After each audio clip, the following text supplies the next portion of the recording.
बिस्मिल्लाहिर्रहमानिर्रहीम। ख़वातीन और हज़रात, हमारे घर में एक खीर बनती है जिसको हम ब्रेड वाली खीर कहते हैं। ख़ास तौर पे मेरी अम्मी बनाती हैं। कोई घर में फ़ंक्शन हो या ईद वगैरह का कोई मौका हो जहाँ पे डेज़र्ट बनाना हो तो वो खीर बनाई जाती है और उसको सब बहुत ज़्यादा पसंद भी करते हैं।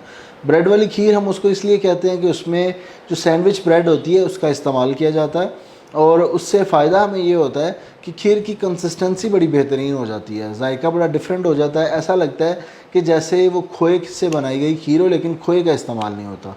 इसी तरह एक दफ़ा पेशावर मेरा जाना हुआ है, किस्सा ख़वानी बाज़ार में आपको जगह जगह पे खीर लगाई हुई नज़र आएगी और वो खीर जैसे बनाई जाती है वो बड़ा मिलता जुलता तरीका है। तो मुझे याद आ गई अपनी ब्रेड की खीर की।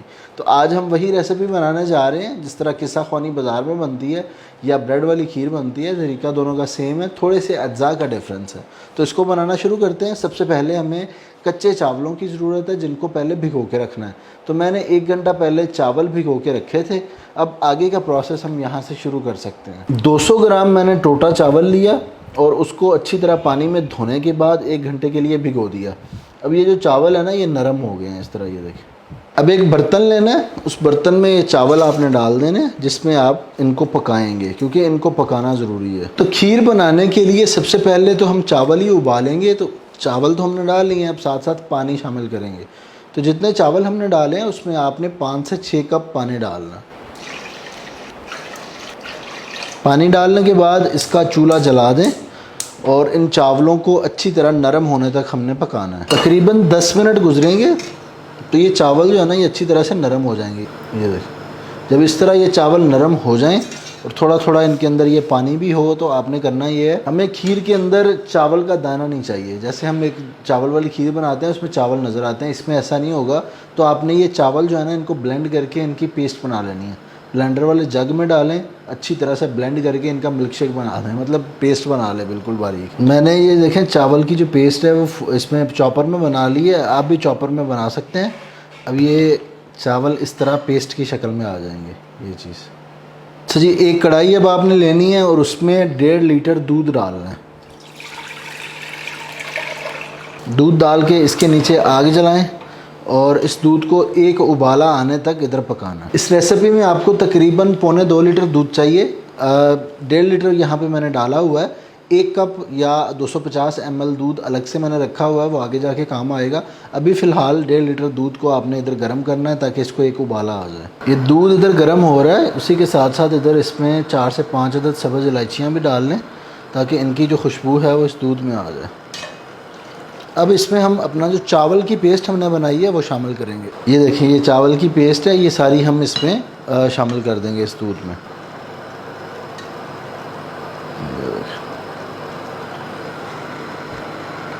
जब इसमें हम चावल शामिल कर देंगे ना तो ये थोड़ा सा दूध थिक हो जाएगा। बस अब इसको हमने आहिस्ता आहिस्ता पकने देना है इधर। ये देखिए, इसको आप हिलाते हुए पकाते जाएं ताकि ये जो चावल है ना, ये नीचे ना लगे। अब ये देखें, इसको मैंने 10 से 12 मिनट के लिए दूध के साथ पकाया, मतलब चावलों को। असल में खीर इसी का नाम है कि चावल और दूध पक जाएं, इसमें थोड़ा सा मीठा डाल लें, ये आपकी खीर तैयार है। लेकिन हम जो खीर बनाने जा रहे हैं उसमें 1 से 2 स्टेप्स आगे बाकी हैं। ये काफ़ी गाढ़ी हो चुकी है इस पॉइंट पे। अब आगे हमने इसको इस तरह गाढ़ा करना है कि ये बिल्कुल सेट हो जाएगी, जिस तरह आप उसको कह सकते हैं। अब मुझे नहीं पता आपने उस तरह की खीर खाई है या नहीं। एट दी एंड आप रिज़ल्ट देखेंगे, फिर शायद आपको आइडिया हो जाए। अब इसकी आग मैं बिल्कुल हल्की कर रहा हूँ। चावल और दूध हमारे तैयार है, हमारी खीर की बेस बन चुकी है। अब हमने 2 काम इसमें करने हैं। एक तो हमने इसमें ब्रेड या इसके अंदर जो किस्सा ख़वानी बाज़ार के अंदर खीर बनती है उसमें केक रस का इस्तेमाल किया जाता है, पापा जिसको हम बोलते हैं, उसका इस्तेमाल किया जाता है। तो वो हम करेंगे इसमें। वो हमें कुछ मिक्सचर चाहिए उसका। साथ साथ इसमें हमने चीनी अभी डालनी है।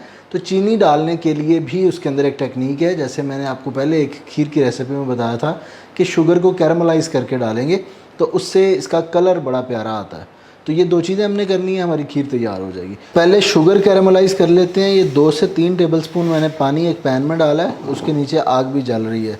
अब इसके साथ हम ये चीनी शामिल करेंगे, टोटल तकरीबन 1 कप इस पूरी खीर में। तो आधी चीनी आप डाल लें इस पैन में ताकि ये मेल्ट होके इधर कैरमलाइज़ हो जाए। अब ये 1 कप दूध है जो मैंने आपको शुरू में बताया था कि वो अलग से रखना है आपने दूध। ये उबला हुआ होना चाहिए ऑलरेडी। इसमें हमने ये केक रस शामिल करने हैं। तकरीबन आप 6 पीस इसमें शामिल करेंगे इस रेसिपी के लिए। और इसको आपने दूध के साथ ब्लेंड कर लेना अच्छी तरह, तो ये केक रस्क की एक पेस्ट बन जाएगी। अब ये चीनी देखें इसके ऊपर कलर आना शुरू हो गया है, तो आप इसको थोड़ा सा हिला लें। इसको पकने में टाइम नहीं लगेगा, इसलिए इसके ऊपर से आपने नहीं हटना, वरना इसका बुरा फ्लेवर आएगा। तो कुछ लोग कंप्लेन करते हैं कि ऐसे हमने बनाने की कोशिश की है, लेकिन जो चीनी है वो उसका जले का फ्लेवर आ रहा है, तो इसी वजह से कि आपने उसको ज़्यादा जला दिया, उसको कुक कर दिया है। इसमें से स्मोक नहीं निकलना चाहिए, अगर स्मोक निकल आएगा फिर सारा काम ख़राब हो जाएगा। इसलिए बिल्कुल हल्की सी आंच पे इस चीनी को आपने पिघलाना है। तो ये देखें अब बड़ा प्यारा कलर आ गया है, थोड़ा सा इस कलर को डार्क करेंगे और हमारा काम हो जाएगा। अब ये देखें जी चीनी के ऊपर कलर गहरा हो चुका है, चीनी भी सारी मेल्ट हो चुकी है। इस पॉइंट से ज़्यादा नहीं आपने जाना, थोड़ा सा पानी अपने पास रखें, आहिस्ता आहिस्ता इसमें आधा कप पानी शामिल करें। इस तरह हार्ड हो जाएगी तो इसको थोड़ा सा मेल्ट करना है। अगर 2-1 मिनट और आप पकाएंगे तो ये मेल्ट हो जाएगी इसमें। अब ये देखें जी ये शुगर सिरप जो है ना इस पानी में जो हमने डाला था उसमें मिक्स हो चुका है अच्छी तरह से। अब हम इसको खीर में डाल लेंगे, जो हमने खीर तैयार करके रखी हुई है। खीर में डाल के इसको जैसे ही आप मिक्स करेंगे तो खीर का जो कलर है वो चेंज हो जाएगा पूरा। और इसी पॉइंट पे ये बाकी की जो चीनी बची हुई है ये भी शामिल कर देंगे। इस पॉइंट पे आप इसकी कंसिस्टेंसी देख सकते हैं, माशाल्लाह बहुत बेहतरीन है। अब चीनी डाल के 2 से 3 मिनट के लिए आप इसको पकाएंगे ताकि चीनी का दाना ख़त्म हो जाए और वो इसके अंदर अच्छी तरह से मिक्स भी हो जाए। ये देखें इसको आहिस्ता आहिस्ता हिलाते हुए इधर पकाएं। अब इसमें चीनी अच्छी तरह मिक्स हो चुकी है। इस पॉइंट पे इसमें जो हमने केक रस्क और दूध का मिक्सचर बनाया है वो भी शामिल कर देंगे। इससे बहुत बेहतरीन फ्लेवर आता है इस खीर में, तो उसके लिए ये ज़रूरी है। इस पॉइंट पे अगर आप चाहें तो आप जो कच्ची ब्रेड होती है उसको भी दूध के साथ मिक्स करके इसमें शामिल कर सकते हैं, लेकिन ज़्यादा बेहतर है कि केक रस्क वो अच्छी तरह से पके हुए होते हैं, उनका फ्लेवर इस खीर में पकने के बाद ऐसे आता है जैसे खोया हो, तो वो चीज़ आप इस्तेमाल करेंगे तो ज़्यादा बेहतर खीर बनेगी। इसको अब हमने इधर तकरीबन हल्की आंच पे 10 मिनट के लिए पकाना है ताकि सारी चीज़ें बेहतरीन तरीके से कुक हो जाएं। खीर हमारी बिल्कुल तैयार है, सिर्फ 10 मिनट इसको हल्की आंच पे इधर पकाएंगे। अच्छा जब इसका चूल्हा बंद कर दिया इस पॉइंट पे इसमें हम ये कुटे हुए बादाम डालेंगे कुछ। अगर आप और भी कोई मेवे डालना चाहें तो आप डाल सकते हैं, और इनको मिक्स कर देंगे इस खीर में। बाकी कुछ गार्निश के लिए हम और बादाम इस्तेमाल करेंगे। ये लें, ये खीर हमारी तैयार है। अब हमने इसको ठंडा होने के लिए रखना है ताकि ये खीर सेट हो सके, क्योंकि इसका जो सही फ्लेवर है वो ठंडा होने के बाद ही आता है। अब इसकी सर्विंग के लिए मैं ये मिट्टी की कनाली इस्तेमाल कर रहा हूँ, छोटे साइज़ की। इसको हम फ्रिज में रखेंगे, सेट हो जाएगी। सर्विंग के लिए भी बेहतरीन है, थोड़ा सा ट्रेडिशनल टच आ जाता है। किस तरह ये गाड़ी अभी गर्म है, जैसे जैसे ये ठंडी होगी बड़ी ज़बरदस्त सेट हो जाएगी ये खीर।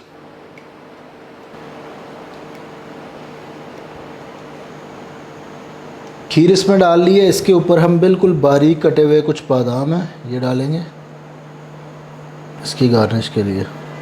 और इस खीर को आपने रखना है फ्रिज में तकरीबन 2 घंटे के लिए। उसके बाद इसको निकाल के मैं आपको दिखाऊंगा और इसको इंशाल्लाह टेस्ट भी करेंगे, क्योंकि देखने में बहुत बेहतरीन लग रही है। तो ये खीर हमारी सेट हो चुकी है, ये देखिए।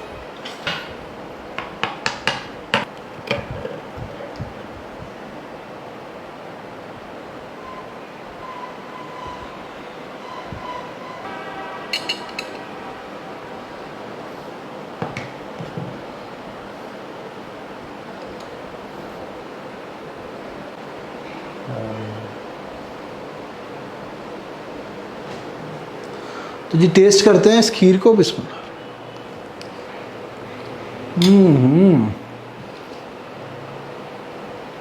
बहुत सादा फ्लेवर है लेकिन कमाल का फ्लेवर है। तो इस खीर की रेसिपी को लाजमी बनाएं, घर पे कोई दावत हो या वैसे ही घर पे आप बना रहे हो, कमाल का जायका आएगा और सबको बहुत ज़्यादा पसंद आएगी। आपसे ज़रूर मिलेंगे किसी अगली वीडियो में, तब तक अपना बहुत सारा ख्याल रखिएगा, मुझे अपनी दुआओं में याद रखें। अल्लाह हाफ़िज़।